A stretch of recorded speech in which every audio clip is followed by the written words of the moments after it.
Assalamu alaikum students. Today I will deliver the lecture of SST of 6th class. I hope you will be fine and you have learned the previous lesson.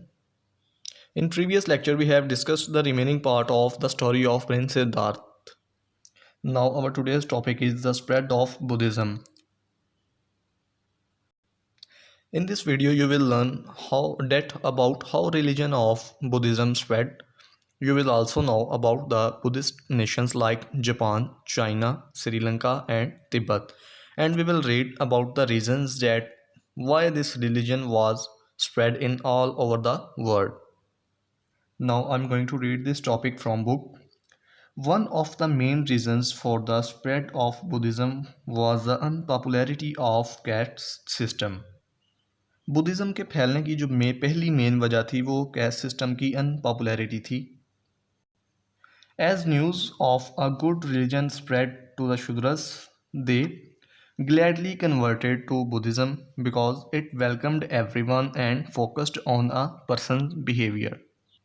जैसे ही नए मज़हब की खबर शूद्रस तक पहुंची, वो खुशी से बुद्धिज़्म की तरफ कन्वर्ट हो गए क्योंकि ये मज़हब हर किसी को खुश आमदीद कहता था और इंसान की सिर्फ बिहेवियर पर फोकस करता था.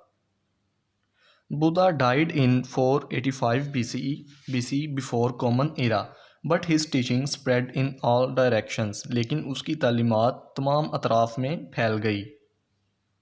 Northern India, Tibet, Nepal and Sri Lanka were the earliest centers of Buddhist traditions and learning. Northern India, Tibet, Nepal, Sri Lanka Buddhist तालीमात और रवायात का पहला मरकज़ थे. Now we will read about the nations which are spreading Buddhism religion nowadays. Prominent Buddhist nations of today include Japan, China, Cambodia, Myanmar, Nepal, Tibet, Sri Lanka and Thailand. Students, these are the names of the nations which are spreading Buddhism nowadays. Now I'll tell you why Shudras gladly converted to Buddhism. Because the caste system had divided people in various sections and assigned them work according to their caste. Now students, we can make a question here which is already mentioned in your notes. The question is, what was the main reasons for spreading Buddhism widely? The answers start from here. One of the main reasons till person's behavior. The next question is, when Buddha died? The answers start from here. Buddha died in 485 BCE. And the third question, which is already mentioned in your notes, the question is, which areas were the earliest centers of Buddhist traditions and learning? The answers start from here. Northern India till traditions and learning. The question number 4 is, which nations are prominent Buddhist nations today? It's already mentioned in your notes.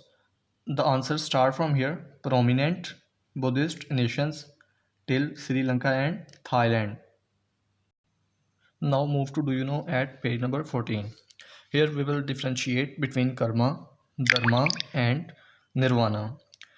Karma means all those actions of a person which affect his fate in his life and the next. Karma is related to person's action and effect on the life and the next life after death. Now I'm going to read Dharma from book. Dharma means the eternal law which the universe follows. धर्मा का मतलब है eternal law जो universe follow करती है. Good actions which support the universal law are known as dharma. Good actions जो universal law को support करते हैं are known as dharma. Now I am going to read nirvana from book. Nirvana basically the name of a state. Nirvana is the state of perfect happiness जहाँ बिल्कुल खुशियाँ ही खुशियाँ हैं. Where there is no suffering और डिज़ायर, वहाँ पर कोई ख्वाहिशात या कोई सफरिंग नहीं है. सो we can say nirvana is the state of perfect happiness because there is no suffering और desire. Now we can make a question here which is already mentioned in your notes. The question is, explain the difference between karma and dharma. The answers start from here. Karma means all those actions till are known as dharma. It's the difference between karma and dharma. The next one is, what is meant by nirvana? It's already mentioned in your notes. The answers start from here. Nirvana is the state of perfect happiness till or desire. Now students, you will learn all these questions from your notes. We will meet in next video. Till then, Allah Hafiz.